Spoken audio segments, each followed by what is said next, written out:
BNR gold and diamonds తరుగు తక్కువ బంగారం ఎక్కువ ఇప్పుడు మన వైజాగ్లో. Welcome to I dream. నేను ఉదయశ్రీ. అమెరికాకి ట్రంప్ అధ్యక్షుడయ్యాక వీసా నిబంధనల్లో కొత్త కొత్త మార్పులు తీసుకొస్తూనే ఉన్నాడు. రీసెంట్గా కూడా ఇంకో నిబంధన, వీసా బాండ్ రూల్లో ఇంకో నిబంధన వచ్చినట్లుగా తెలుస్తోంది. కాకపోతే అందులో ఇండియాను మినహాయించాడు. అసలు ఆయన తీసుకొచ్చిన కొత్త చేంజ్ ఏంటి, దాంట్లో ఇండియాని మినహాయించడానికి రీజన్ ఏంటి, దీనిపై మనతో మాట్లాడడానికి immigration advocate and high court senior advocate Prithviraj గారు మనతో ఉన్నారు. మాట్లాడదాం. నమస్తే సార్. నమస్తే ఉదయశ్రీ. ట్రంప్ మెయిన్ మోటో అంటే అమెరికా ఫస్ట్ అని.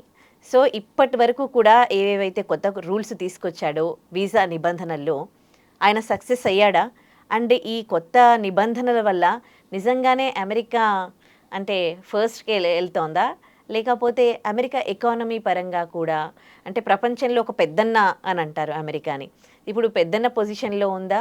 ఈ యుద్ధాలు కానీ, ట్రంప్ తీసుకుంటున్న డెసిషన్స్ కానీ, ఇవన్నీ చూస్తుంటే మీకేమనిపిస్తోంది? ఉదయ్, ఒక కంట్రీ, ఏదైనా కంట్రీ ఆ కంట్రీకి వచ్చేటువంటి జనాభాని ప్రాతిపదిక మీద చూస్తుంది. భారతదేశం నుంచి అమెరికా వెళ్ళేవాళ్ళు మనకి F1 వీసా మీద కానీ, L1 వీసా కానీ, H1B వీసా కానీ, B1 అండ్ B2 వీసా కానీ మీద వెళ్ళేవాళ్ళు మనకి ఎక్కువ మంది ఉంటారు. అండ్ O1 వీసా కానీ, మిగతా వీసాస్ తక్కువ, అంటే ఎక్స్పర్ట్స్ వెళ్ళేది తక్కువ మనకి. అండ్ ఆల్సో దిస్ మీడియా నుంచి వెళ్ళే వాళ్ళు కూడా తక్కువ మంది ఉంటారు.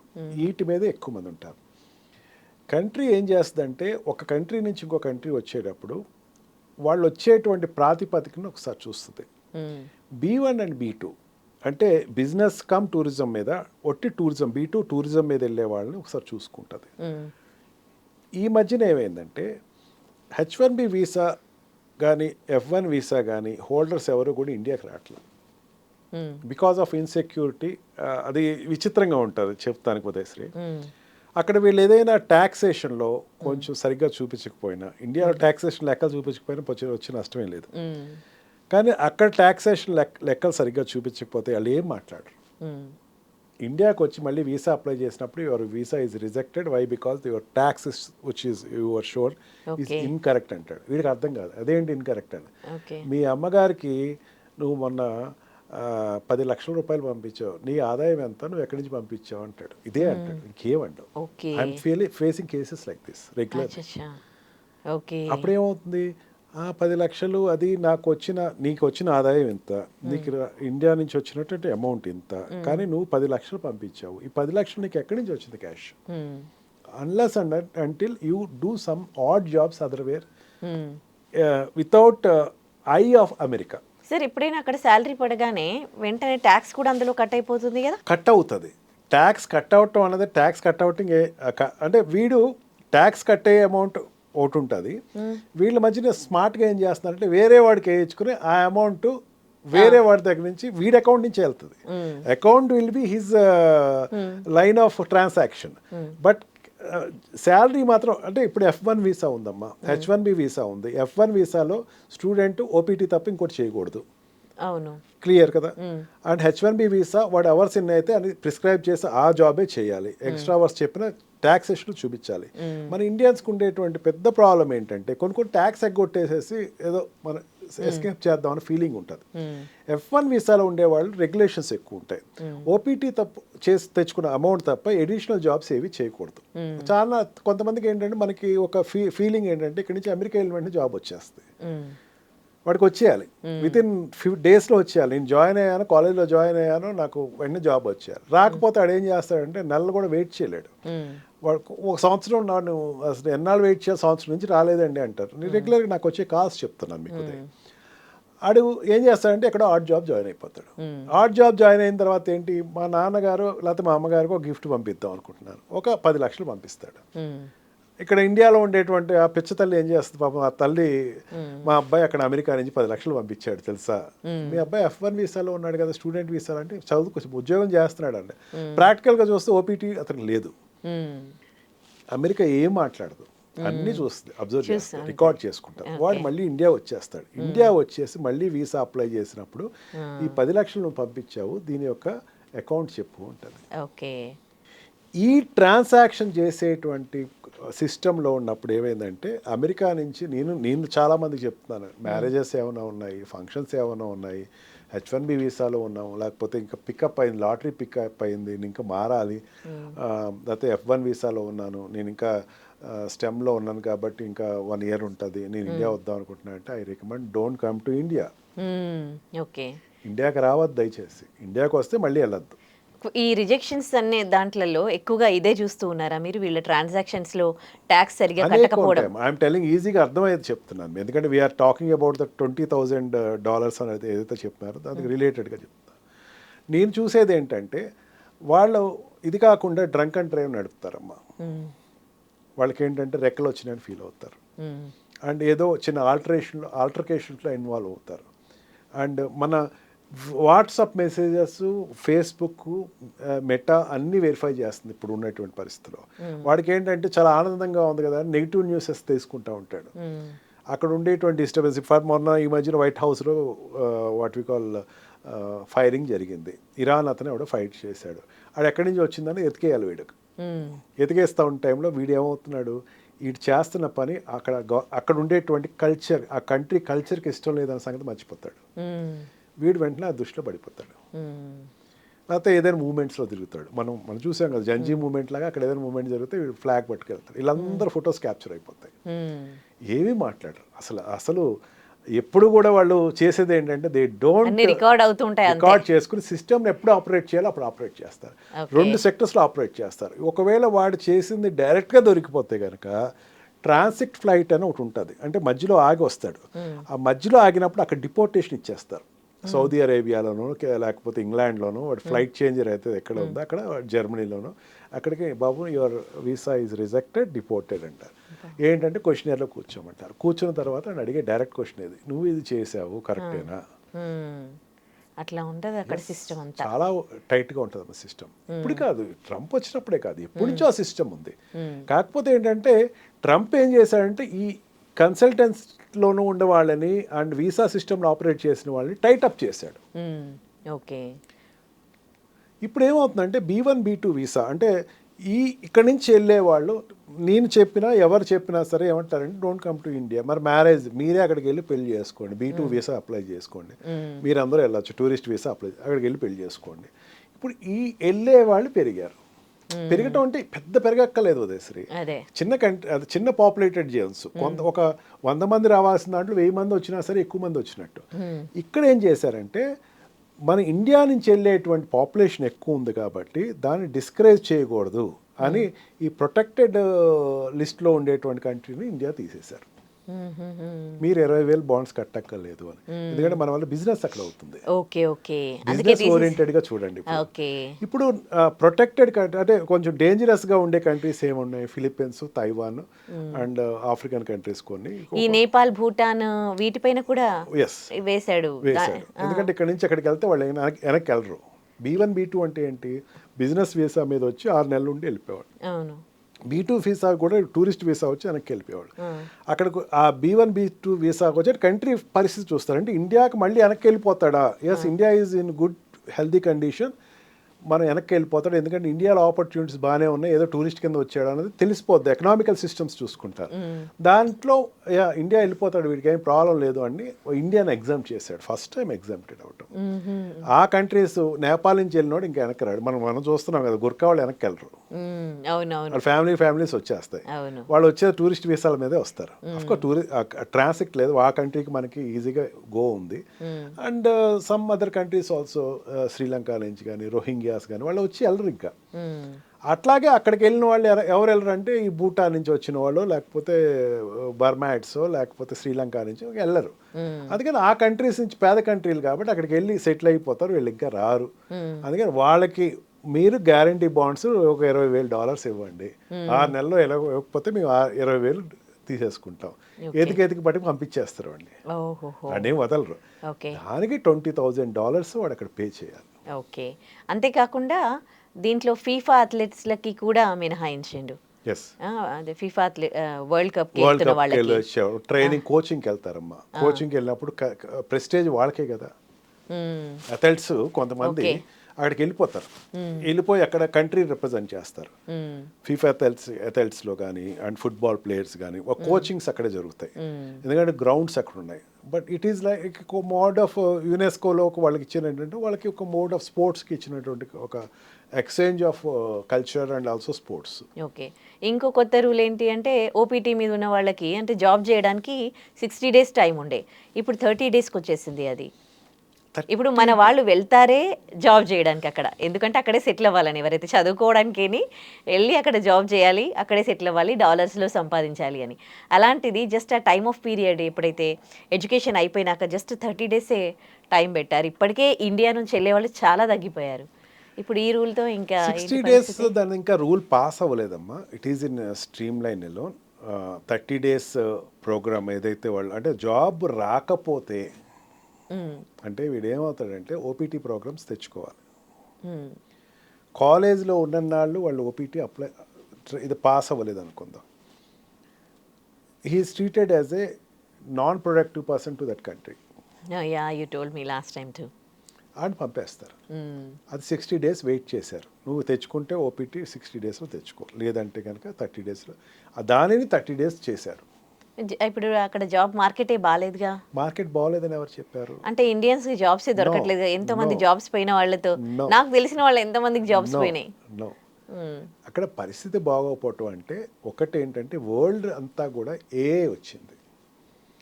ఎప్పుడు ప్రతి 20 yearsకి ఒకసారి కంప్యూటర్లో ఏంటంటే సిస్టమ్స్ మారినప్పుడు ఒక రకమైన చేంజ్ వస్తుంది. గూగుల్ వాడు షూట్అవుట్ చేశాడు, జాబ్స్ షూట్అవుట్ చేశాడు.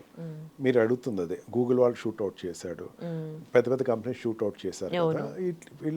అది ఏమవుతుందంటే ప్రతి చేంజ్ అంటే క్యాటర్పిల్లర్ గోస్ టు బటర్ఫ్లై అన్నప్పుడు ఒక చేంజ్ వస్తామా.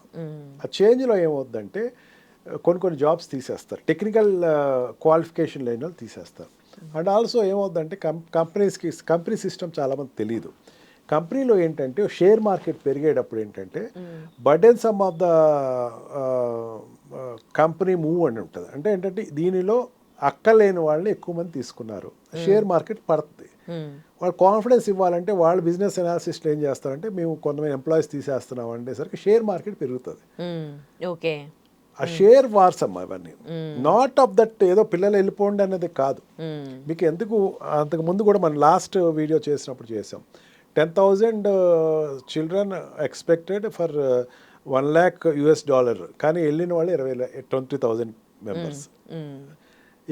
ఎక్కువ మంది వెళ్ళారు. అంటే వెళ్ళే వాళ్ళు ఎప్పుడు తగ్గరమ్మా. There is no other country other than Canada and America where this much of jobs are available for IT sectors.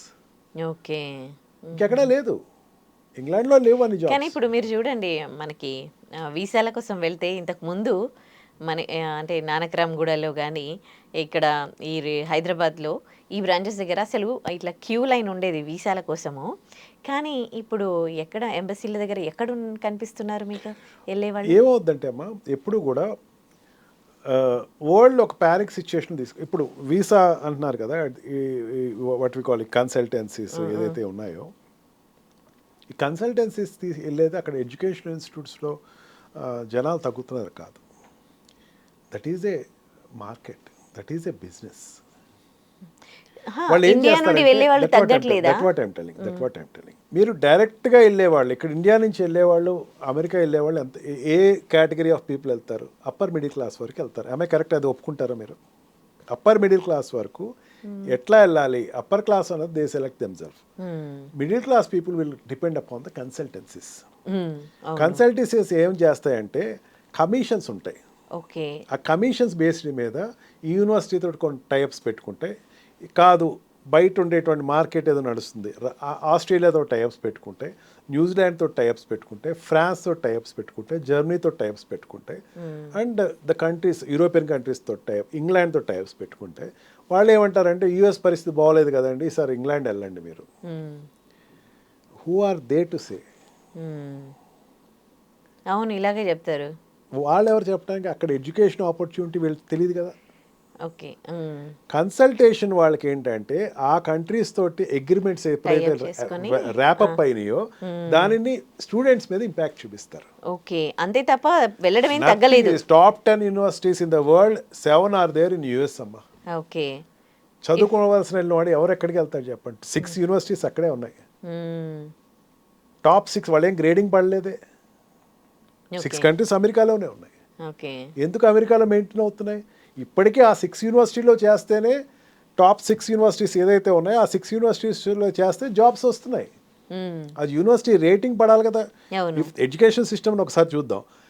అది యూనివర్సిటీలో ప్లేస్మెంట్ పోయిందంటే అది యూనివర్సిటీ పడిపోద్ది కిందకి. పడలా. ఓకే. ఓన్లీ ఈ అగ్రిమెంట్స్ కన్సల్టెంట్స్ అన్నది అసలు you must not take as a parameter. Nanakram కూడా ఏదో కన్సల్టెంట్స్ ఉంటారు, వాళ్ళు బిజినెస్ వాళ్ళు చేసుకుంటారు. ఐఎమ్ నాట్ ఎవరిని తప్ప అంటలేదు, but still America there is a hope. అయితే F1 visa time of period కూడా 4 ఇయర్స్కి కుదించారుగా ఇప్పుడు మరి. F1 వీసాలో ఏమవుతుందంటే మనం ప్రీవియస్ ఒకసారి చెప్పుకున్నాం, stem and non stem people వాళ్ళకి పీరియడ్ ఎప్పుడు అవుతుంది? వాళ్ళకి జాబ్కి 2 years ఎడ్యుకేషన్ తర్వాత 3 years. 3 years తర్వాత 2 years, 6 years, 5 years. 3 years education, 2 years, 5 years. 5 years దాన్ని 4 years చేశాడు. అవును.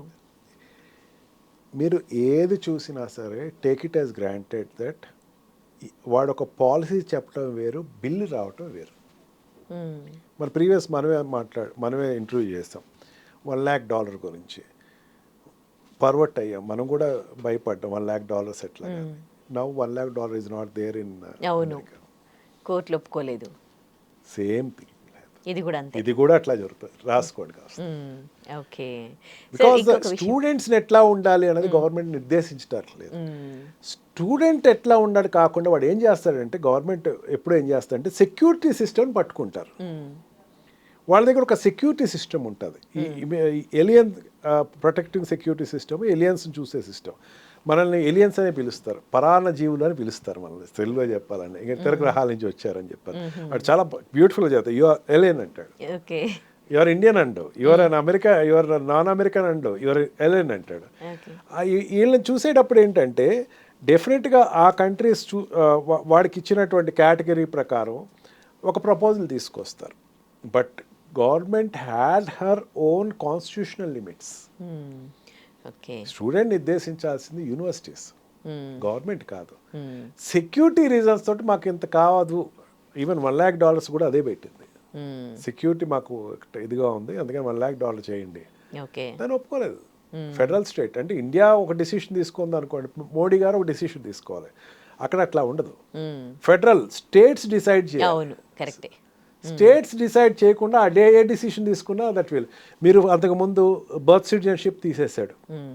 చాలా మనం ఐ డ్రీమ్లో అయితే చాలా వీడియోస్ చేసాం. అన్ని ఫెడరల్ స్టేట్స్ కోర్ట్స్ వ్యతిరేకించినాయి. ఈరోజు బర్త్ సిటిజన్షిప్ కంటిన్యూ అవుతుంది. $100 తీసేశాడు, $1 lakh తీసేసాడు, ఇంప్లిమెంట్ చేశాడు, అది పోయింది. అంటే ఇవన్నీ కూడా ఒక పాలసీ తీసుకొస్తాయమ్మా. ఆ పాలసీ ఇంప్లిమెంట్ అవుతుందా లేదా అన్నది, ఒకవేళ ఫోర్స్ఫుల్గా ఆర్డినెన్స్, ఇండియాలో అయితే ఆర్డినెన్స్ అంటే అక్కడ పాలసీ, అది ఇంప్లిమెంట్ అయ్యే టైంకి again the legal battle will happen. After the legal battle comes, అయిపోయిన తర్వాత దాన్ని we have to take it as ఓ ఇట్లా అయిందా అనుకోవాలి తప్ప ముందు జరిగే పాలసీస్ ఏది కూడా కార్యరూపంలో అవసరం. Okay, 1 more final questions. అక్కడ ఓపీటీలో ఉండి జాబ్స్ అంటే ఇల్లీగల్గా జాబ్స్ చేస్తున్న వాళ్ళు, మనీ ట్రాన్స్ఫర్ చేస్తూ ఉన్నవాళ్ళు ఇండియాకి, సో వాళ్ళు ఈ ట్రాన్స్ఫర్ చేయడంలో ఎట్లాంటి జాగ్రత్తలు తీసుకోవాలి ఈ ట్రాన్సాక్షన్స్లో? దయచేసి అది వద్దు అని చెప్తానమ్మా నేనైతే. బికాజ్ నేను ఇందాక చెప్పినట్టు జాబ్స్, ఓపీటీ జాబ్స్ ఉన్నాయి, లేకపోవటం కాదు. అంటే నేను ఎందుకు అంటున్నానంటే, మీరు సెలెక్ట్ చేసుకునే యూనివర్సిటీస్ చూసుకోండి ఒకసారి. మీరు ఇక్కడ మన హైదరాబాదే తీసుకుందాం. హైదరాబాద్లో what is the best university అంటే ఏం చెప్తాం? ICFAI ఉంది, లేకపోతే మన ఉస్మానియా ఉంది అని చెప్తాం. మీరు ఏదో ఎప్పుడు వినటువంటి ఒక యూనివర్సిటీ పేరు చెప్పి ఆ యూనివర్సిటీలో నేను సీట్ తెచ్చుకున్నానంటే విల్ యూ అప్రిషియేట్ ఇట్? చేయలేం కదా. అట్లాగే అక్కడ ఓల్డ్ యూనివర్సిటీస్ ఉంటాయమ్మా. వీడు ఏదో నాన్ లిస్టెడ్ యూనివర్సిటీ, మళ్ళీ అదే చెప్తున్నా, కన్సల్టెంట్ ద్వారా వెళ్ళిపోయి ఒక యూనివర్సిటీలోకి వెళ్ళిపోయి ఆ యూనివర్సిటీలో నాకు ఓపీటీ లేదు అని చెప్పేసి బాధపడితే government no person is responsible for it. నువ్వు సెలెక్ట్ చేసుకునే యూనివర్సిటీనే బెస్ట్ యూనివర్సిటీ తీసుకో, పోతే పోయింది. B2 వీసా మీద మీ పేరెంట్స్ని పంపించు, నువ్వు వెళ్ళు ఒకసారి చూడు అక్కడ పరిస్థితి. నువ్వు లాంగ్ టీవ్గా 5 సంవత్సరాలు 4 సంవత్సరాలు ఉందాం అనుకున్నావు, లైఫ్ లాంగ్ ఉందాం అనుకుంటున్నావు, ముందు వెళ్ళి వెరిఫై చేసుకో. లేకపోతే అక్కడ బ్యూటిఫుల్గా ఉంటుందమ్మా. ఓపీటీ వాళ్ళనే తీసుకుంటారు అక్కడ కూడా. వాళ్ళ అంబాసిడర్, కాలేజ్ అంబాసిడర్ కింద ఓపీటీలో ఉన్న వాళ్ళకే జాబ్ అది. వచ్చిన వాళ్ళందరికీ చూపిస్తారు ఇట్లా ఉంది ఇట్లా ఉంది. ఆ సిస్టమ్ నచ్చితేనే నువ్వు అక్కడ జాబ్కి వెళ్తావు. ఇక్కడ కూర్చుని ఇక్కడ ఏదో డ్రీమ్గా చూపించినటువంటి వీడియోస్ చూసి ఇదవ్వకండి. Go select your university first properly.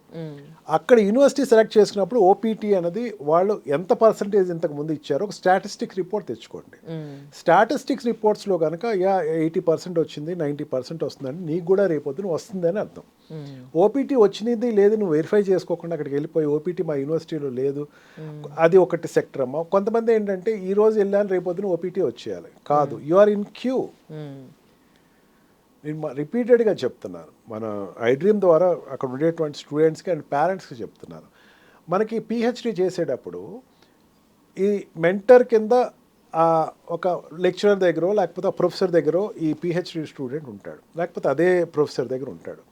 ఆ ప్రొఫెసర్ యొక్క ఎవ్రీ వాక్ ఆఫ్ లైఫ్లో తిరుగుతూ ఉంటాడు.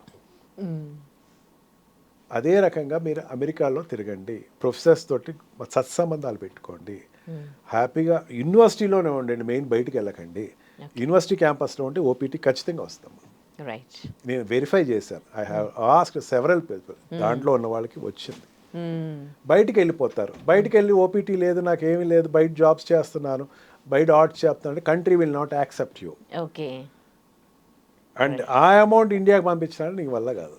కొనేసుకోక వస్తాయి అక్కడ అమౌంట్ ఏదైనా స్పెండ్ చేసేసి. Right, don't try to send to India. మళ్ళీ ఇండియాకి వచ్చినప్పుడు మళ్ళీ నువ్వు వెళ్ళలేవు అక్కడికి. ఎప్పటికైనా సరే అది ఒక డాగ్మా కింద ఉంటుంది, రేపొద్దు నీ జాబ్ వచ్చేటప్పుడు అది చూపిస్తాడు. Right, thank you for your valuable suggestions to us, sir. Thank you. Thank you very much.